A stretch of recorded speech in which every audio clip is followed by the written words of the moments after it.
Assalamualaikum warahmatullahi wabarakatuh. Perkenalkan, nama saya Husnul Marani Pertiwi dengan NIM 246500009. Pada video kali ini saya akan menjelaskan tentang materi kedua manajemen proyek, yaitu manajemen integrasi proyek. Manajemen integrasi proyek ini adalah proses koordinasi dan penyelarasan semua aspek proyek, ruang lingkup, waktu, biaya, kualitas, sumber daya, komunikasi, serta risiko, dan lain-lain. Untuk memastikan kesatuan ini merupakan inti dari manajemen proyek karena menggabungkan semua pengetahuan, proses, dan aktivitas menjadi satu kesatuan yang utuh. Mengapa penting? Yang pertama itu ada menghindari kerja silo. Setiap bidang manajemen proyek seperti jadwal, anggaran, atau risiko tidak berdiri sendiri. Keputusan di satu area akan memengaruhi area lain. Kedua, memastikan alignment. Semua bagian proyek harus bersejalan dengan tujuan bisnis dan rencana proyek. Yang ketiga, mengelola trade-off. Contohnya, jika jadwal dipercepat, mungkin butuh tambahan biaya atau mengurangi ruang lingkup. Serta yang keempat adalah single point of coordination. Biasanya, project manager bertanggung jawab atas integrasi. Manajemen integrasi proyek adalah keterampilan terpenting seorang project manager karena menjembatani semua elemen, menjaga keseimbangan antara tuntunan yang bersaing, serta memastikan penyampaian nilai yang diharapkan stakeholder. Kunci utama keberhasilan proyek itu bisa manajemen integrasi proyek yang baik. Pertama, ada perencanaan proyek yang komprehensif dan terintegrasi, yaitu menggabungkan semua elemen perencanaan ke dalam satu rencana proyek yang koheren. Yang kedua, ada pengelolaan perubahan yang terstruktur. Ini memiliki proses yang jelas untuk menangani perubahan permintaan, ruang lingkup, atau rencana proyek. Ketiga, ada koordinasi dan komunikasi yang efektif antar semua pihak, menyelaraskan berbagai tim, pemangku kepentingan, dan proses agar bekerja menuju tujuan yang sama. Selanjutnya, monitoring dan pengendalian proyek secara menyeluruh. Framework Project Integration Management ada ini. Terus ada proses utama dalam manajemen integrasi proyek. Pertama, membangun project charter. Yang kedua, membangun preliminary scope statement. Yang ketiga, membangun project management plan. Yang keempat juga ada mengarahkan dan mengelola eksekusi proyek. Kelima, monitoring dan kontrol proyek. Enam, melakukan dan mengendalikan perubahan proyek secara terintegrasi. Dan ketujuh, menutup proyek. Selanjutnya ada membangun project charter. Project charter ini merupakan dokumen formal yang menyatakan keberadaan sebuah proyek dan memberikan arahan akan tujuan dan manajemen proyek. Keberadaan project charter dapat digunakan untuk memberikan wewenang penggunaan sumber daya yang ada dalam sebuah organisasi dalam rangka menyelesaikan sebuah proyek. Selanjutnya ada informasi yang terkandung dalam project charter. Nama proyek, masa berlaku proyek, nama manajer proyek serta informasinya, ringkasan jadwal proyek, budget proyeknya, gambar singkat mengenai tujuan proyek, tugas umum dari masing-masing anggota tim proyek, tanda tangan key project stakeholder, kolom komentar yang disediakan agar dapat diisi oleh stakeholder. Selanjutnya ada membangun project preliminary scope. Scope statement adalah dokumen yang digunakan untuk membangun dan mengkonfirmasi pemahaman bersama akan ruang lingkup atau batasan proyek. Preliminary scope statement adalah scope statement awal yang dibangun selama inisial proyek agar seluruh tim proyek dapat segera memulai diskusi pekerjaan-pekerjaan yang berkaitan dengan proyek sesuai dengan ruang lingkup proyek. Project Management Plan adalah dokumen yang dapat digunakan untuk mengkoordinasikan semua dokumen perencanaan proyek. Tujuan utamanya itu untuk memberikan tuntunan dalam eksekusi proyek. Atribut project plans ini harus komprehensif, terintegrasi, disetujui, realistis, dan dapat dikomunikasikan. Ini atribut project plans-nya. Terus ada elemen-elemen umum dalam project plans, ada gambaran umum, deskripsi, manajemen dan project teknis, serta pekerjaan yang harus dilakukan. Manfaatnya harus konsistensi, kelengkapan, komunikasi, dasar kontrol, akuntabilitas. Contoh penerapannya seperti ini.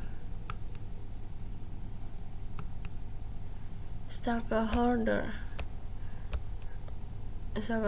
adalah proses sistematis untuk mengidentifikasi, menilai, dan memprioritaskan individu, kelompok, atau organisasi yang dapat mengaruhi.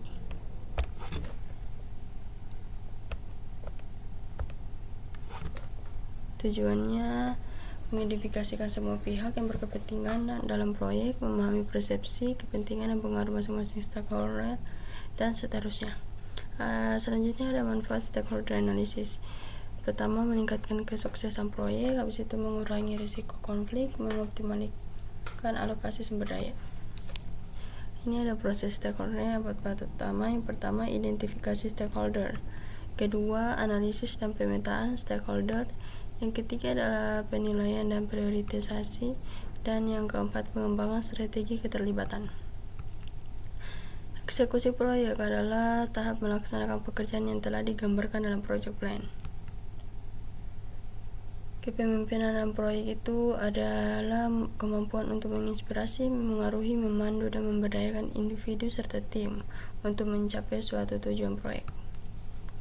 Ciri utamanya ada ini: visionary atau strategic thinking, emotional intelligence atau kecerdasan emosional, adaptive dan resilient leadership, keempat servant leadership, 5 decisive yet kolaboratif,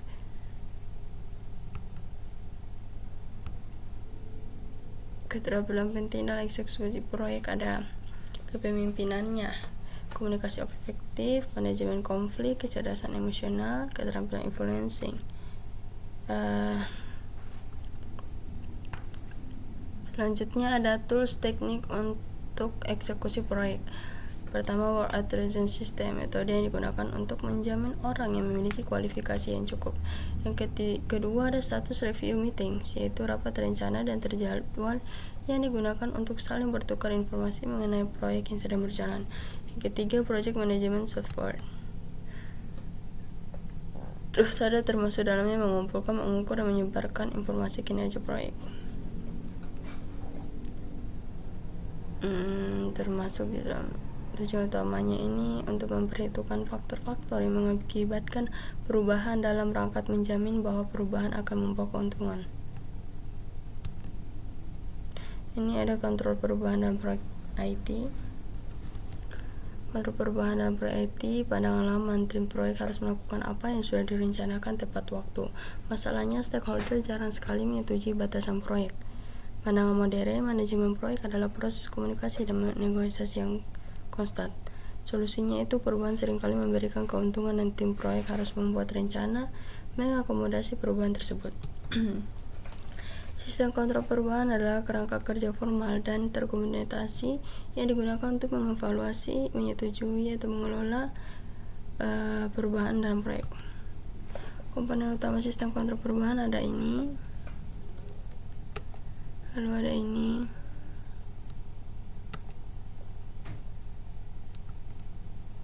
Proses siklus kontrol perubahan standar: phase 1 identifikasi pengalihan, phase 2 analisis dan evaluasi, phase 3 keputusan dan persetujuan, phase 4 perencanaan dan implementasi, phase 5 verifikasi dan penutupan. Jenis-jenis perubahan yang dikelola: perubahan lingkup atau scope change, perubahan jadwal atau schedule change, serta perubahan biaya cost change. Ada juga perubahan kualitas quality change, perubahan teknis technical change, serta perubahan proses change. Level sistem kontrol perubahan ada level 1-nya emergency change, level 2 standard change, level 3 normal change, serta contoh studi kasusnya seperti ini.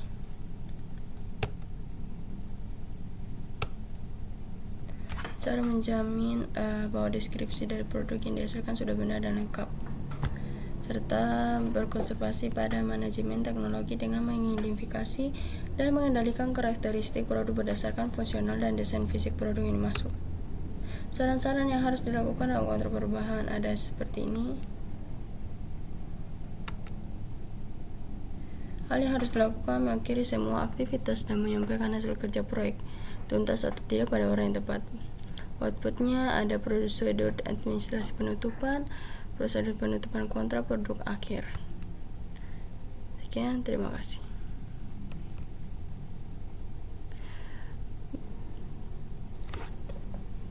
Bila ada salah kata mohon dimaafkan. Billahi taufiq wal hidayah. Wassalamualaikum warahmatullahi wabarakatuh.